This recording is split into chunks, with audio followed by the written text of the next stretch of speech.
I'm Karen from theneedlefelter.com. Today I'm making a bookmark that includes a needle-felted portrait of a Swaledale sheep. I purchased a pack of cardstock bookmarks with tassels on Amazon, and I bought these to use as a backing for a needle-felted bookmark. Everything I use in this video will be listed in my blog post and the pinned comment below. I started my bookmark by making a pattern. I wanted to needle felt a portrait of a sheep and include a few words. I bought a Cricut Joy Extra a while back, which I love.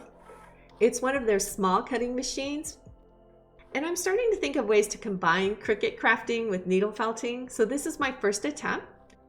I'm going to needle felt the sheep on a piece of fabric, attach the fabric to the cardstock bookmark, iron on some words I cut out with my Cricut Joy Extra, and add a tassel. The link to download this pattern is in the blog post and pinned comment below, and you can always find any of my patterns on my website, theneedlefelter.com. I began by picking out my fabric. Since the Swaledale sheep is black and white, I needed to choose a color that is not. I want the sheep to stand out from the background. I decided to go with this green linen.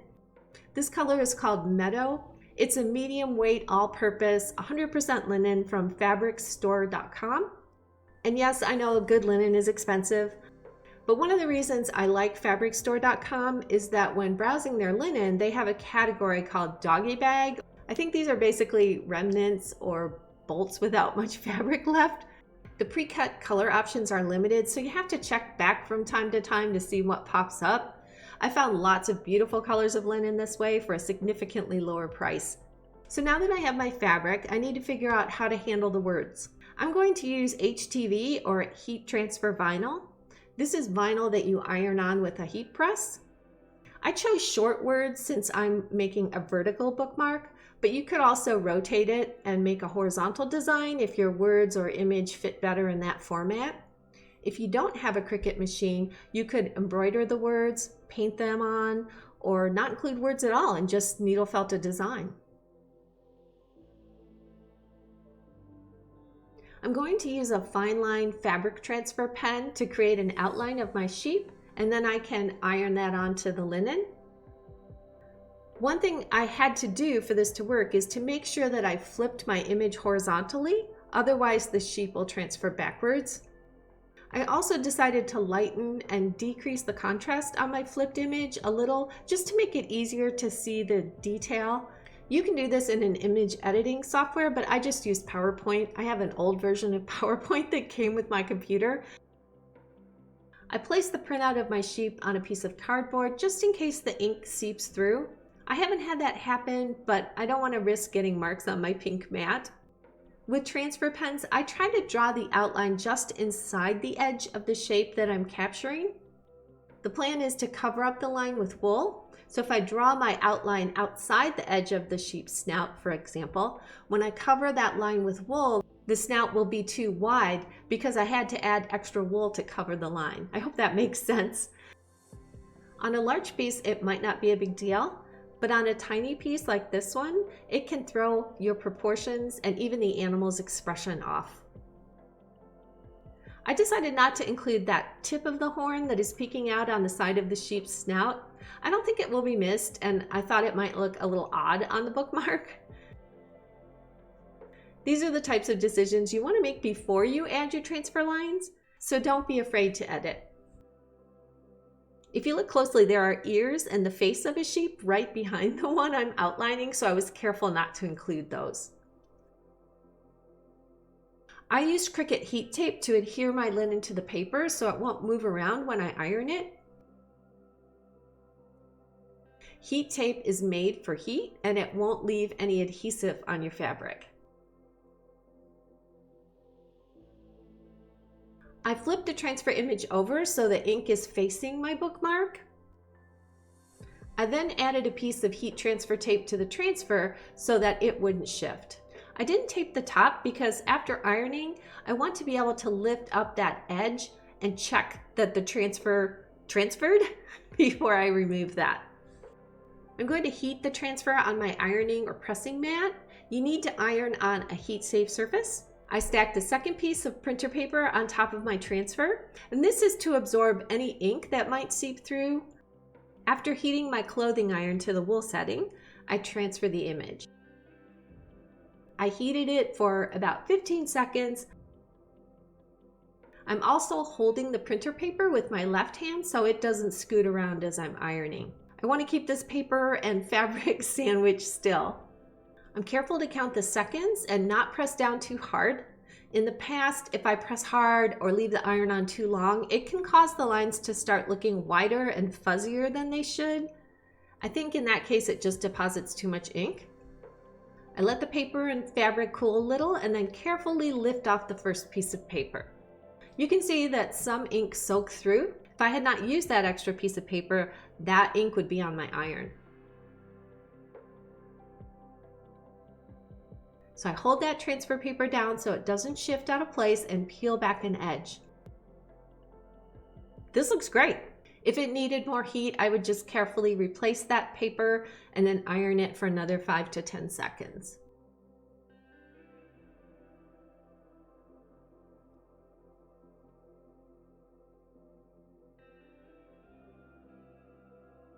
I placed my bookmark on a foam pad.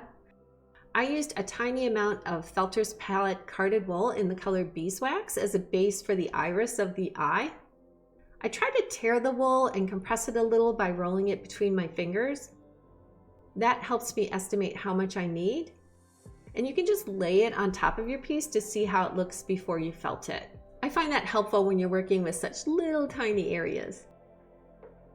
I felted this entire portrait using 38 star and 40 twist needles. I also tried to use as little wool as possible because I don't want this piece to get too thick. I'm going to iron it to help flatten it at the end, but for something this small, I'm really just trying to make sure I cover the background fabric and use enough wool to capture the basic details. I rolled a tiny line of dark DHG carded extra fine merino, which is their black, to create the pupil.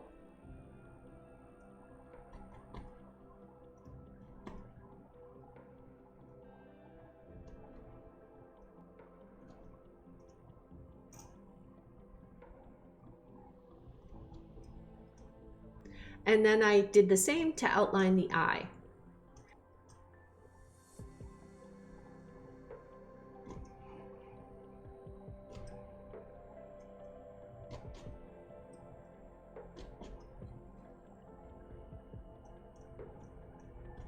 I apologize if it's difficult to see my 2D felting here well. Since I filmed this, I did some tests using my phone and that seems to work much better. But I still have to figure out the best way to sort of mount my phone and work around it. Next time I do a 2D project, I'm hoping the details of the work will be easier to see. Though the sheep is white, I used sand as the base because I wanted a base that would allow me to add white highlights later. Using this slightly darker base will give the sheep more depth.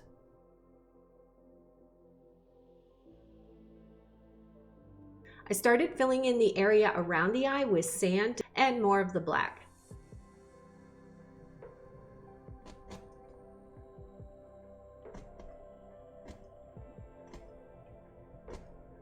The iris looked a little dull, so I added a teeny tiny bit of lighter yellow to the lower half of it to give the eye some light.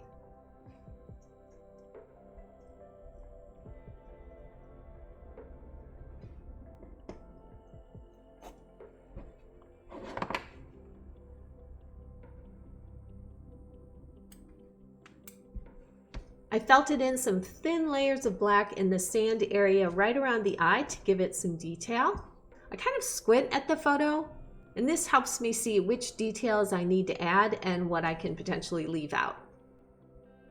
I felted the black across the forehead and down the cheek, and I'm keeping my layers of wool relatively thin, but as I said earlier, making sure they cover the linen background.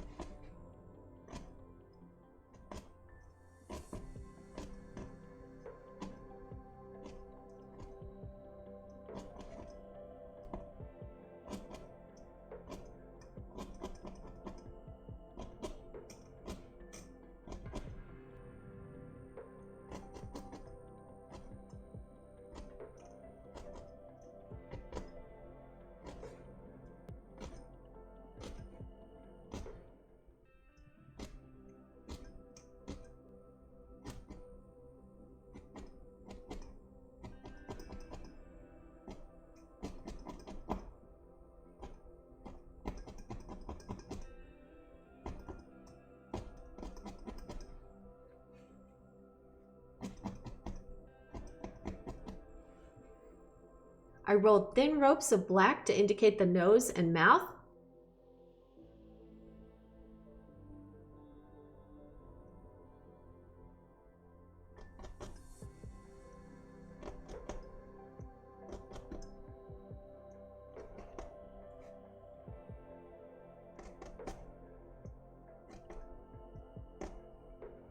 And I started filling in the snout with sand.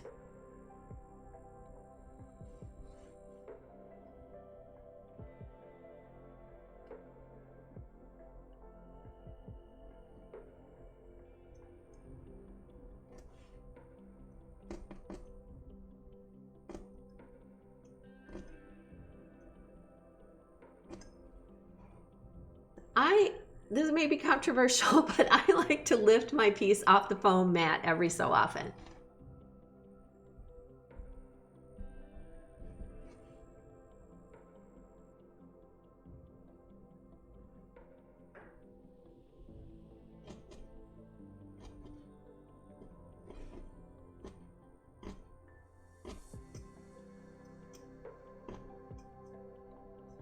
I continued filling in the light areas of the sheep with sand, the dark areas with black, some beaver DHG carded extra fine merino to the body in the shadow areas. I used mocha felter's palette carded wool for the base color on the horns with a little beaver in the darker areas where the horn turns. I added thin bits of black where the sand snout meets the black cheek and inside the ears. So now I've got all of my base colors in. To give the horns more depth, I mixed some beaver and black and added that to the shadow areas.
I also added some thin layers of sand over the mocha to give the horns highlights.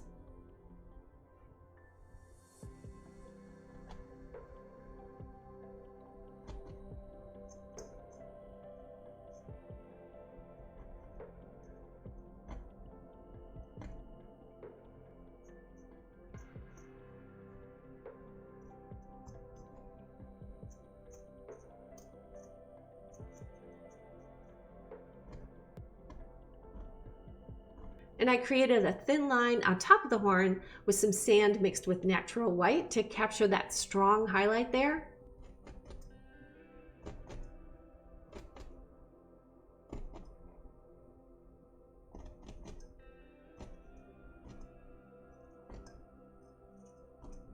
I'm not worried about the striated lines or ridges in the horn.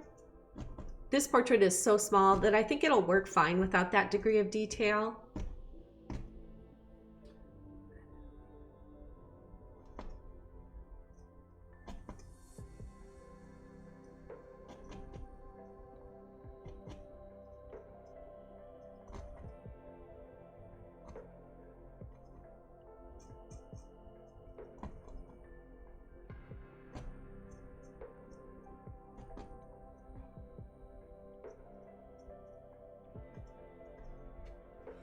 I have two whites. I have white DHG carded extra fine merino and powdered sugar felter's palette. The DHG wool is a natural white, so it's more of an ivory or off-white. And the powdered sugar is a bright, slightly bluish white. Since the snout and the top of the white over the eye are the brightest areas, I added bits of powdered sugar to those.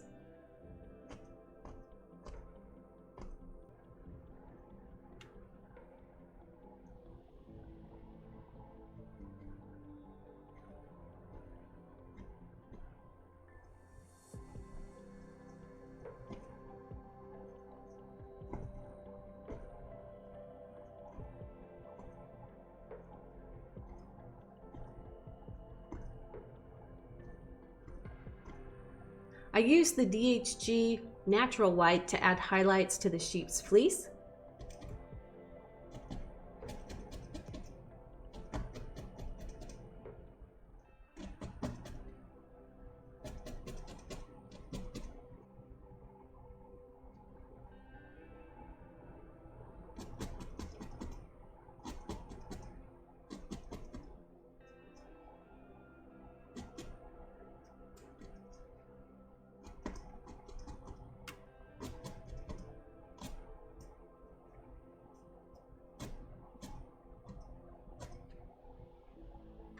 And I did a little touching up by darkening or lightening a few areas.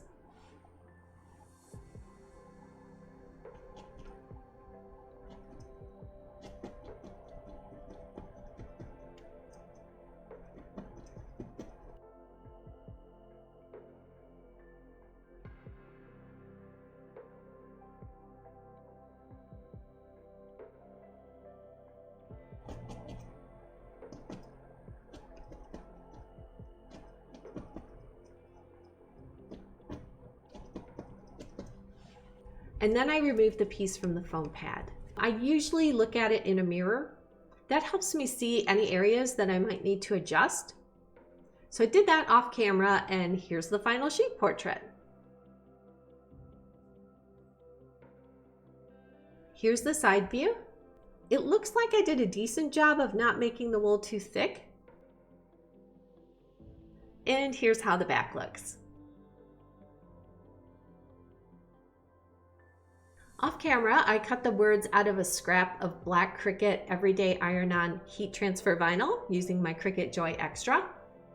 I need to weed the vinyl using my Cricut weeding tool. And weeding is just removing any vinyl that you don't want to iron onto your piece. The heat transfer vinyl, or HTV, is on one side, and the other side is a clear transfer sheet. The pieces you do want to iron on stay attached to the transfer sheet.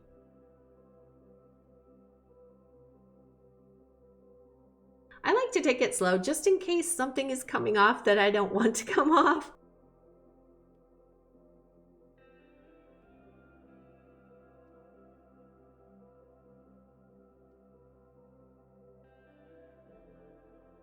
The pointed weeding tool helps you kind of pick out and grab those tiny bits of vinyl inside the letters. And I try not to touch the clear transfer sheet around the letters too much because it's a little sticky. You want it to be sticky so it stays in place when you position the vinyl on your piece. I mirrored or flipped the words horizontally, just like I did with the outline of the sheet. So once the words are weeded, I flip them over to see how they're going to look on the bookmark, and they look great. I'm going to set these aside and we'll attach the fabric to our cardstock bookmark. I bought some stitch witchery by the yard so I can make larger projects. I'm going to cut out a piece of stitch witchery a little larger than the bookmark. I temporarily attached it to the cardstock using low-tack drafting tape. This made it easier to cut out.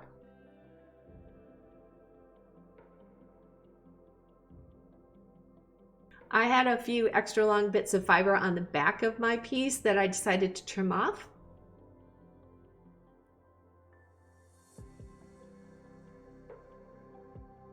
I made a sandwich of the cardstock bookmark, the stitch witchery, and then my linen fabric. I checked the alignment by holding this little sandwich up in front of a strong light. I wanted to make sure my sheep was positioned at that bottom right edge. I flipped the piece over and used Cricut heat tape to gently tape the cardstock to the fabric. I didn't press the heat tape down hard into the cardstock. I was worried it might tear the cardstock when I remove it, so I just put it in place gently. Remember, the stitch witchery is still between the cardstock and the linen fabric. And we're ready to fuse. I placed the bookmark on my ironing or pressing mat. You need to iron on a heat-safe surface. I covered my pressing mat with some scrap cotton fabric and a piece of printer paper.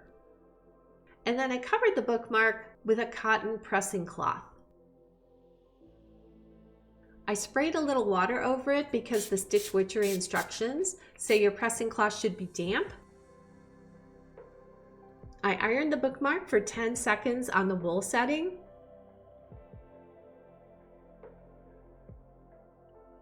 I let it cool a couple seconds and then checked to see if the linen was adhered.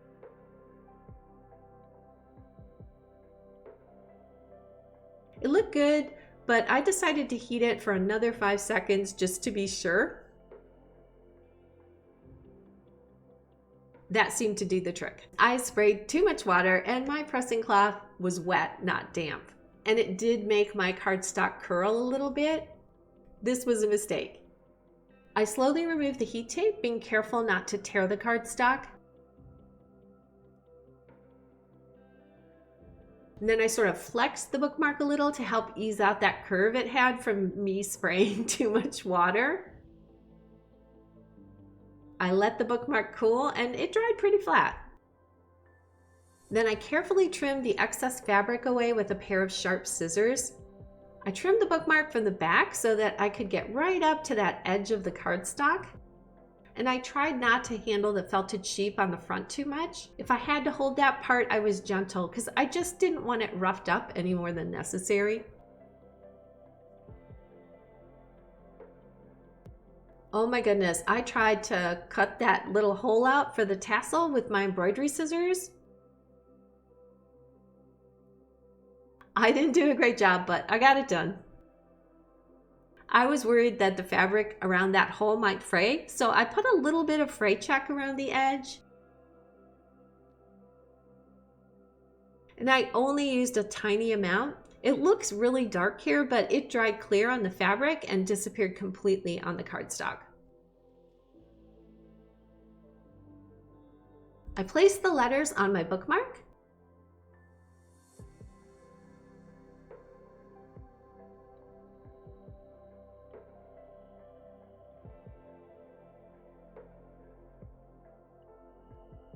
And as I mentioned earlier, the clear transfer sheet is a little sticky, so I just sort of smoothed it down. I'm using my Cricut Easy Press Mini to adhere the letters to the linen. The Easy Press Mini has 3 settings, low, medium, and high. Which setting you use varies depending on the type of vinyl you are pressing and what you are pressing it on. So linen is normally pressed on the medium setting, but since I have cardstock and stitch witchery behind my linen, I'm going to use the low setting. You need to iron on a heat-safe surface, so I'm using my ironing/pressing mat. Normally, I would heat the fabric first for about 5 seconds to remove any moisture, but since I just ironed the fabric to attach the stitch witchery, I'm going to skip that. I'm sure it's dry. I put a scrap of printer paper over the portrait of the sheep just so I don't accidentally do anything to it. I pressed the vinyl letters on using the Easy Press Mini on low for 25 seconds. The Mini was designed to be moved around as you press your vinyl. You shouldn't leave it in one place. So I'm gliding mine over the transfer sheet and counting down the time. I let the vinyl cool, and then I carefully peeled up the edge of the transfer sheet, checking the letters as I go to make sure that they are stuck down. I could see that I had a little problem with the T at the end of the word reflect. The top of it pulled a little bit and got a little crooked. So I just used the tip of my Cricut weeding tool to coax that back into place. And then I put the transfer sheet over it again, pressed it, let it cool, peeled the transfer sheet back, and it looked fine. So if you have to make any adjustments like this, just make sure that you put the transfer sheet back over the vinyl before you put any heat on it. Here's the bookmark with the letters. Now we're ready to add a tassel. I picked the gold one mainly because I found a glass Lampwork bead in my stash that I thought would look beautiful with the color palette I have going on here. and the gold tassel just seemed to set that bead off nicely. I used a piece of 24 gauge craft wire to bend a temporary needle to help me attach the bead to the tassel.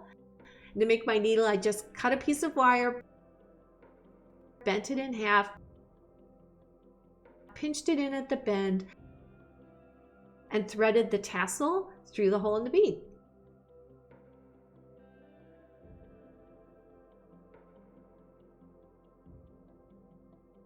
I didn't tie a knot above the bead because the tassel loop is pretty short. This bead can just float on the tassel cord.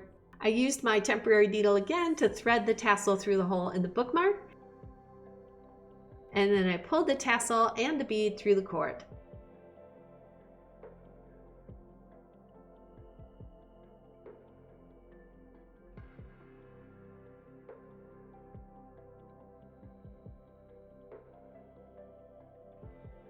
And my bookmark is complete. This is where we started, and this is where we ended up. Anyone can go to Target or Amazon or somewhere else and buy a bookmark, but I think making a personalized or custom bookmark has meaning for both the maker and the receiver. Taking the time to think about someone and create something unique for them shows you care, and it's the same if you're creating it for yourself. We all deserve to make ourselves a gift from time to time. That's it for this project. I hope it inspires you to felt something. And if you don't felt, make something. See you next time.